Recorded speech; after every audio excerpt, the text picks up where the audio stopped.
Hey everybody, and welcome to Mountain. Really glad you're hanging out with us. Last week, the feedback has been that God moved very powerfully and used that message, simple message about 3 chairs, to really just speak to so many of us. And I just want to encourage you, if God spoke to you about a move you need to make, I just want to urge you to follow through and make that move. What a shame if God showed up and spoke through His Word and then we didn't follow through with that, you know? I know that we can't be together right now and worship all in the same space and all that, but that isn't stopping God from lighting fires of spiritual renewal, thousands of them all over the place right now. So I just, what I'm hearing, and I'm encouraged by that, Chair 1, people rededicating themselves to the Lord. People moving out of Chair 2 saying, I'm done with the compromise and the waffling. I'm really going to commit to Jesus in my life. Chair 3, people opening their mind and their heart to really receive the love and the grace of God. So this is a time of spiritual breakthrough. I know it's a horrible time and a hard time, and there's loss and people are dying and there's the economy and all of that, but sometimes we kind of need a shake-up in order to wake up spiritually. And I see God doing that. And I want to just say, what is God saying to you in this strange time? We're not just going to get through this. I used to say, hey, hang on everybody, we're going to get through it. I'm not saying that anymore. I believe we're going to come out of this stronger as a church, and I believe that's what God wants for you. God does some of His best work in the dark.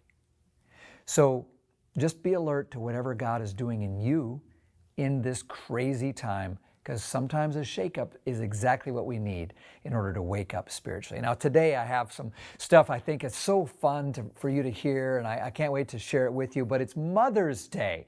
So we of course need to start by I get the opportunity to say to my wife and the mother of our kids, our 3 kids, Carla, happy Mother's Day. I love you. What an awesome partner and parent you are. And Mom's Day makes me miss my mom so much. Dot Kacharis is with my dad in Minnesota. She's 91.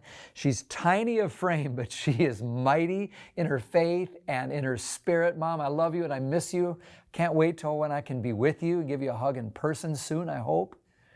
To these 2 and to my mother-in-law, Helen Lund, and all the other moms, we just want to say genuinely happy Mother's Day. Now I know that Mother's Day is kind of tricky for some people. It's not an awesome day for everyone. Maybe you didn't have a great relationship with your mom and that kind of thing. But I think you're going to really appreciate what we share today. There's something for everyone today. In the Bible, there are so many great examples of strong, confident, bold, godly women. Ruth, Esther, Deborah, Mary, the mother of Jesus, Martha, Phoebe, Lydia, so many like that. And it's even more remarkable when you think about how it comes from a time when the Bible was written, which was so male-dominated, almost as if God was saying, I want you to really see these women. I want you to really hear from these women. Well, that's what we're going to do today. We're going to hear from some women. Now, moms do a lot of listening. That's just what they do. I actually asked on Facebook, what are some things that a mother might hear said to her during our shelter-in-place lockdown situation? Here are some of the answers I got from y'all. Why do we need to clean? No one can come over anyway. I'm bored. I'm hungry. Why is Daddy always talking to his computer? When can I see my friends again? That's not the way my teacher at school does it. My other teacher wears different clothes every day, Mom. Mom, I'm hungry. Why is there no food in this house? Or my favorite, Mom, Mom, Mom, Mom, Mom, Mom. Moms do a lot of listening, don't they? They really do. And today we're going to flip that around and we're going to listen to them. Mountain has our own cast of strong, remarkable, godly women. And we rounded up 4 of them today, all of them moms. And we asked them just to dish a little bit on life during COVID reality. And I don't care who you are, there's something we can all learn from this. So let's give it a listen.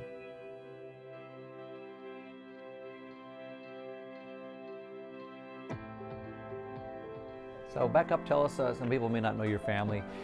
Tell us about who's in the household, who you trapped with right now. So my husband, Christian Doripendi, we've been married about 17 years now almost. So we have 2 kids, 6 and 10, Hannah and Priscilla. We have 6 kids. As you know, we're part of a blended family. My husband Rob had 3 girls. I had 2 children, a daughter and a son, and then we have our baby together. And our baby just turned 20. And our oldest 2 kids are both 32, and we have several in between. So I am a single mom. I have 2 kids. I talk about Joshua a lot. Joseph is my 30-year-old, and Joshua's 19. All right, so I am trapped with Luke, which is good. He is helpful. But then I have 5 others that are a little less than. So we have JL who's 12, we have Jada who's 9, we have Maya who's 7, Trey who's 5, and Jai who is 4. There's a lot of them, and they just don't leave because they're not allowed. All right. What words would I use to describe your home right now? A lot of adjustment. Chaos would be the #1 word.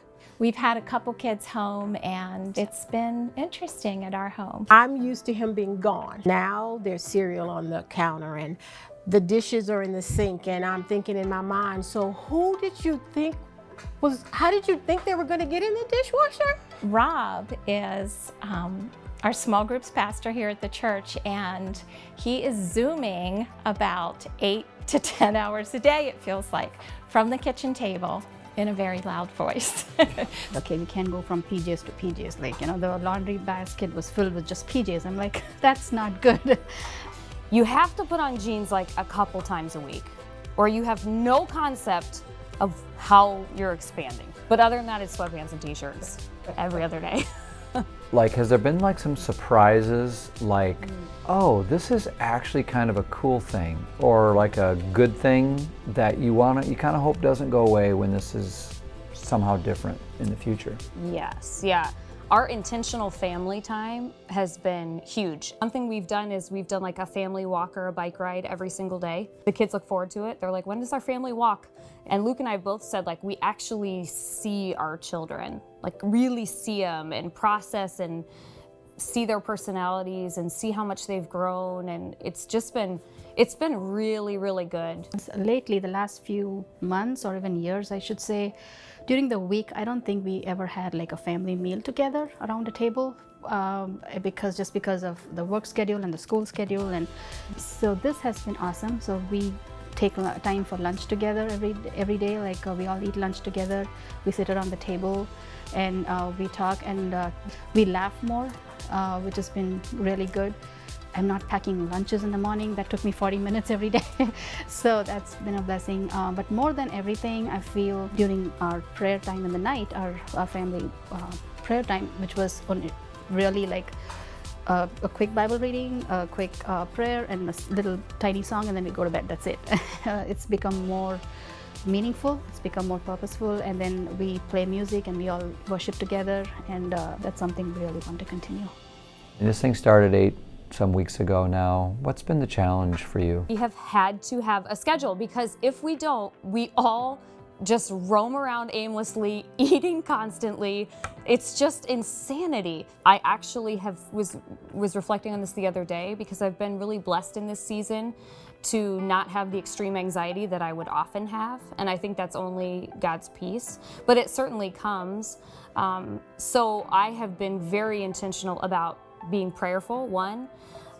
2, just being really open with my friends, my family, just talking out. I think a lot of times when we can talk about what's making us anxious, it loses its power. Anxiety doesn't last forever. Every emotion has a beginning, a middle, and an end. And every pandemic has a beginning, a middle, and an end. And this too will end. So when we can think that way, we can think beyond, when we can think even the eternal perspective of one day all of this will end, and this isn't forever. It really calms your mind and your spirit to know, okay, I can see this through and be okay. More practical perspective is the space and the thing. Like I can't just let the kids out in the backyard to play and just managing the schoolwork is a little bit of a challenge. Like just the unknown. And the kids sometimes are a little concerned. Like, are we not going to go back to school this year at all? Like they are concerned about that, and just addressing that and talking to them. Challenge for me with Corona is I teach high school and I work at the Epicenter. And so doing both of those, you would think because we're not going to school right now, that would be easier. but it's not. It's extremely difficult to be a distance teacher. We weren't ready for this. The director of the Maryland State licensing here, just in the middle of this conversation, she says, "How's your services going at Mountain?" And I said, "You would not believe the number of people that are being reached." We talked for the next 20 minutes about God and how when there's a tragedy or when people are uncertain, people know where to go. It's an uncertain time. You're not in control right now, and you know where to go. There's people that know where to go. But see, before this, we thought we were in control. Like, when you think you're doing this thing and you got this thing figured out, you don't need anybody. But she and I really got to sit, and there wouldn't have been an opportunity to have that kind of conversation. So that it's opened some doors to really talk to people and just find out where people are. Yeah, the hardest part for me was the anxiety. It was making me feel sick, and in a way that I have never felt. Like I was not really eating a lot, not really able to sleep very much, not really able to function in my normal role. I think it was scary for my family too. We do have a lot of healthcare providers in our family, and I think that the burden is real. And we're all in different situations, but I think there's fear, and I think that there's concern, and but also, a sense of responsibility too during this time. So it's hard to balance both of those things. Mm-hmm. Our son was a kidney transplant patient 4 years ago, and so he's immunocompromised, and so there's just an extra level of worry. Was really, forced to take a look at, the things that are really important to me in life, and that part of it has been a struggle for me. Mm-hmm. The voice of fear was really loud. Mm-hmm.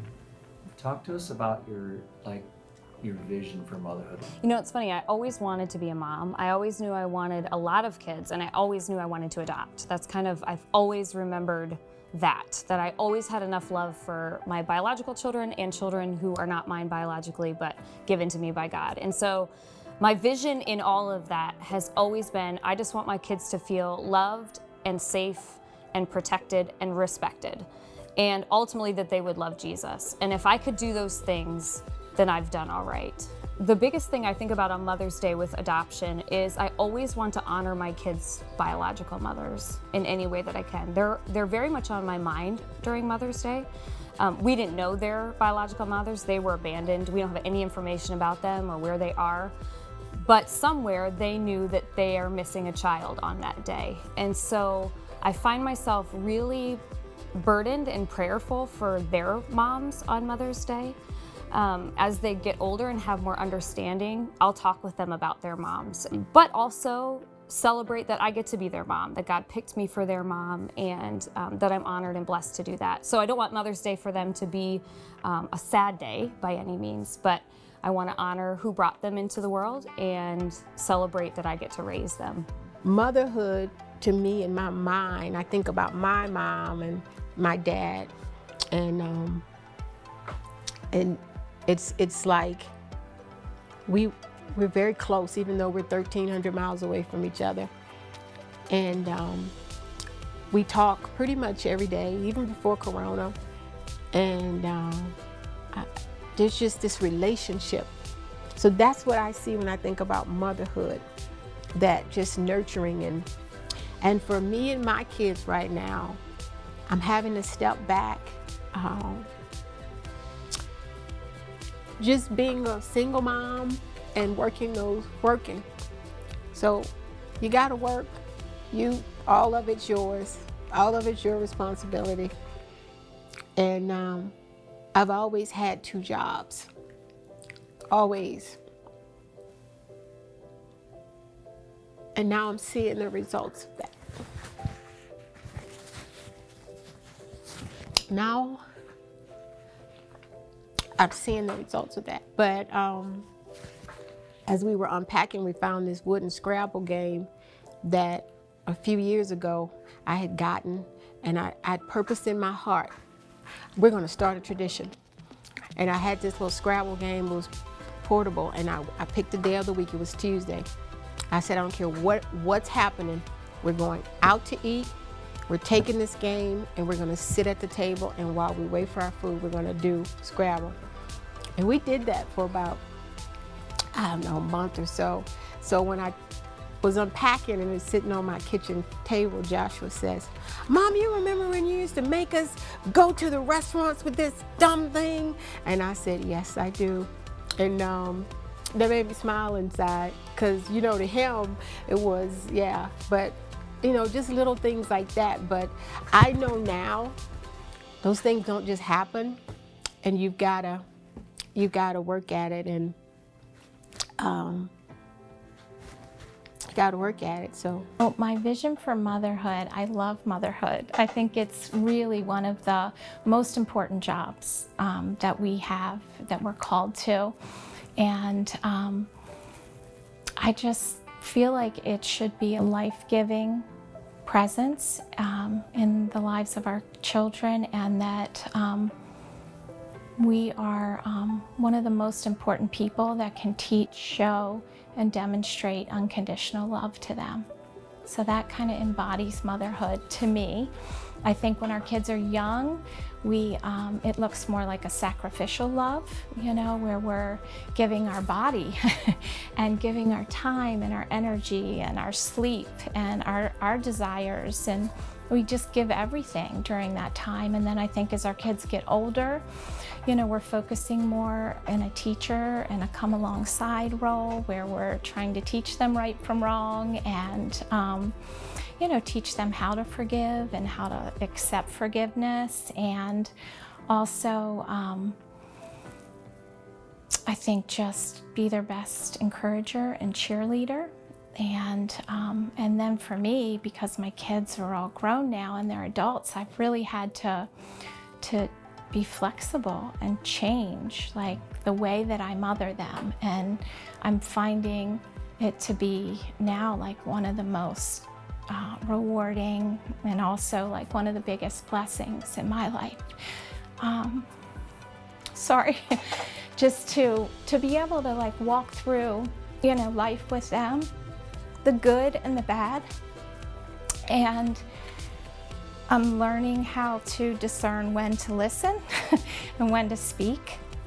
I may have spoke a lot more before, but I find myself listening a little bit more now. And just loving them no matter what. Yeah. Well, when I first started as a mom, I had a great grand vision, which was like really awesome. Over the years, it started fading and fading. But one of the things that I've realized, and me especially, I think I feel, and I'm sure there are a lot of moms like me out there, we are first generation immigrants. So I'm kind of in a unique position where everything is different for me when I'm raising my kids.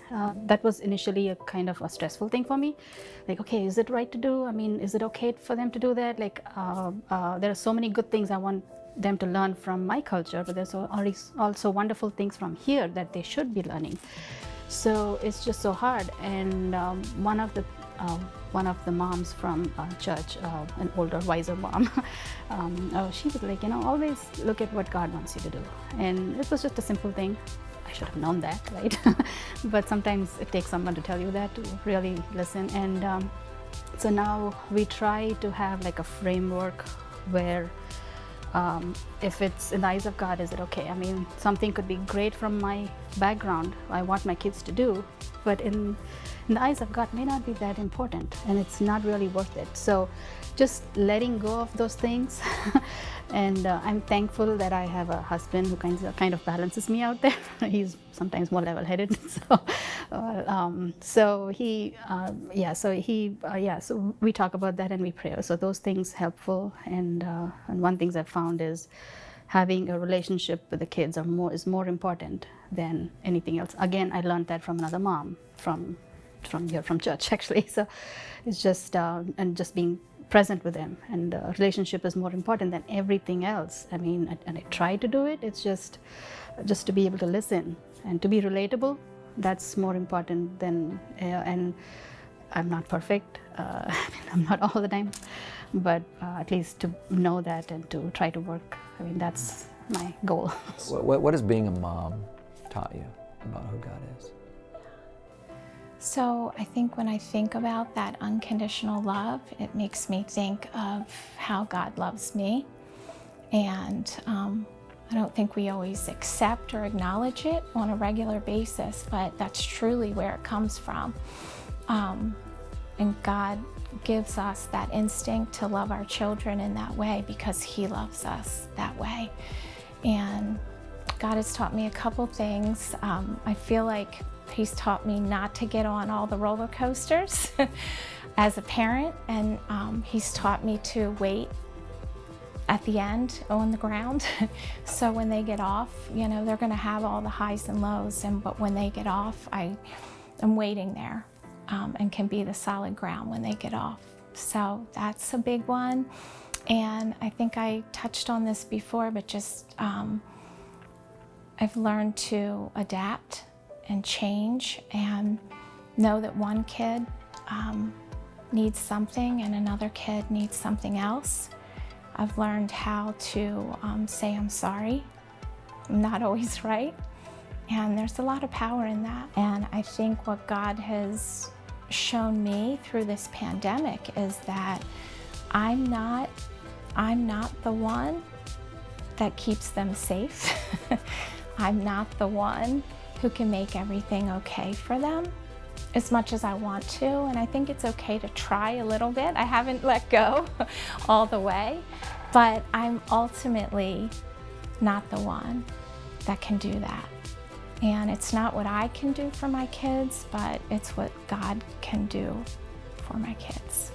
So today, with my oldest one, I'll say to myself, you know, His mercies are new every morning. Like I say, my oldest one, he comes and he goes a little bit. So there's been times when I knew my child was living in somebody's car. There's been times when Joseph left and I went to Home Depot and I changed the locks on my door. I've been that mom that's done the tough love. What would make him change? What would make him want to do something better if he could continue to live a life that is not gonna take him down a good path? And I finally said, like, that's not my life. I didn't make those choices. So that's hard for a mom. That's hard because my love doesn't change for him. You know what I mean? You love them, it hurts, you cry. I think I'm at that point where they've got to want it more than I want it. But it's taught me with him just to love him. Just to love him. Where he is, how he is, just to love him. So there used to be a time when we would just be like, oh, no, you can't. You need to do this, and no, why are you doing that? And you know that, and back and forth. And so now, just love him. This is what we're gonna do. This is what we're not gonna do. But in the midst of that, even when God chastises us, He does it in love. You know, He's not this, you know. And so I've learned that I don't know, but I've learned that, and I'm using it now. Hadn't always used that, you know, but I've learned that from him. Being a mom, His unfailing love. When we first came to the country, it was in 2004 of December. We came to the United States, my husband and I. And so I was not really a believer at the time. I was more of a churchgoer, like a regular, like a cultural Christian. And God got my attention, and in a way that was, I just couldn't turn away. My husband and I got baptized in the year 2006. And then It's been a great journey with God, walking with God. It's not been fun all the time. It's just the whole immigration process and it's been over 15 years and we're still in the process. So it's been challenging, and a lot of times it's uncertain, and it's full of unknowns, and kind of like how we are living right now. So that's been our life pretty much all these years. I lost my mom a few years back, my dad last year, and a lot of other things like that. So life happens, and that's how life is. And just that feeling that when you are in that place, you really start thinking like, and you're not there when your parents die. Like I was not there when my mom was in the hospital, and you find that out in a text or in a phone call. So so life happens, and then that's life, and then you start asking questions, and I did ask questions like, why God, and why not, and what if, and why don't, and all those questions we ask. But through it all, the one thing that doesn't change is God. I mean, He is something that is unchanging. He is unchanging. And it's one of the things that He's always, that's been really helpful for me, is going back to scripture all the time. One of the verses I really, really like from Isaiah 41, where He says, where God is telling us, like, I took you from the ends of the earth. I called you from the corners of the earth.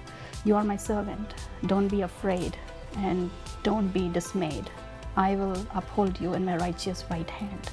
And He has. The one thing that my husband and I, Christian, and I always prayed for was for God to lead us through to a good church where we could connect and grow and learn. And along the way He has.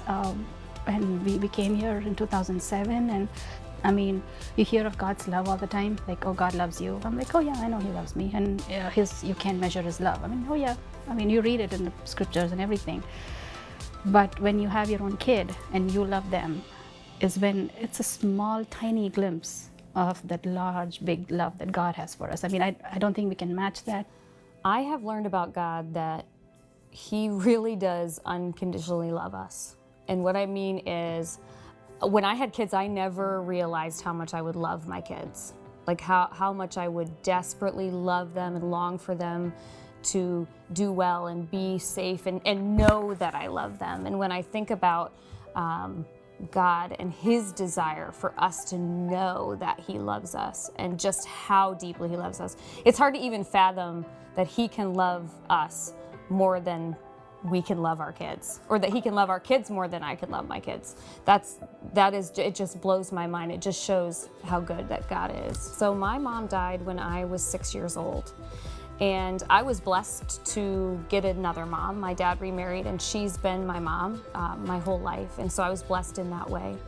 But, losing your mom young, it affects you. It's going to change you. It's going to change your perspective. And for me, the way that it's shifted my mentality of being a mother is that I am really intentional with my kids, because time isn't promised.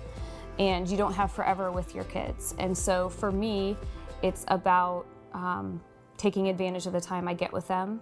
And because she passed away from a health issue, I try to be really mindful about that. Just taking care of myself and my body, and staying up with checkups and all those kinds of things. It's in the forefront of my mind, having lost a mom so young. So it does shape things. Again, I was blessed to have a mom that cared for me, but it certainly shapes my mentality just about being a mom too, You don't get your mom forever. You don't get her forever. And so take the time on Mother's Day or any other day that it comes up to just say thank you, and that you love her, and that you appreciate everything she's done, because it means the world. And you're not promised tomorrow. Coming from someone who lost their mom at 6 years old, you're not promised tomorrow to tell them that. And so take advantage of the holiday. It's not about coming up with the best gift or coming up with some big extravagant thing. It's about saying, Mom, you're awesome, and I love you, and thank you. What message do you want to leave with moms today? Be nice to yourself, and that's not easy, but just be nice to yourself. That's all. love yourself. You have to take care of yourself first to be the caretaker for everybody, which you are. One of the things I was thinking about is that you don't always have to have kids to be a mother. You can be, that motherly presence for so many people in your life. If you happen to have kids, that's great. But if you don't, that's okay too, and you can still have a motherly presence and be able to show that. Just know that you're not alone. Sometimes motherhood can feel isolating, and I think that during this time particularly, it is isolating. It doesn't just feel it, it actually is physically isolating. During this time of anxiety and worry and just kind of feeling lost in the fear, my ladies' small group has really been a support for me in helping me to see what God was trying to show me during this time. And so for new moms, I know that's just a huge struggle with new babies and toddlers, and then we have a slew of moms trying to teach at home. So just reach out. Don't try to do it, all alone. A community of believers and like-minded moms in the same season of life can really, really make a difference. Yeah, and then pray. Pray, pray, pray. Yeah, sometimes being a mom is hard. It's a blessing, but it's hard at times. Yeah. Psalms 61:2. When my heart is overwhelmed, lead me to the rock that is higher than I. If you're a mom, it's a blessing. I still to this day think about the miracle of this little person in my body, this little person. And I always say that we can do a whole lot in our world, but only God gives life. You are the exact mom that your children needs. No one else can do it better than you. God picked you for these children. We all fail. None of us are perfect. We were never intended to be perfect. The plan was always for God to fill the gaps because we can't do it alone. And so don't doubt yourself in this time. Don't doubt that you were the exact right mother for your children, because you have been chosen for them, to care for them and love them, and you're doing awesome. So hang in there. Hang in there.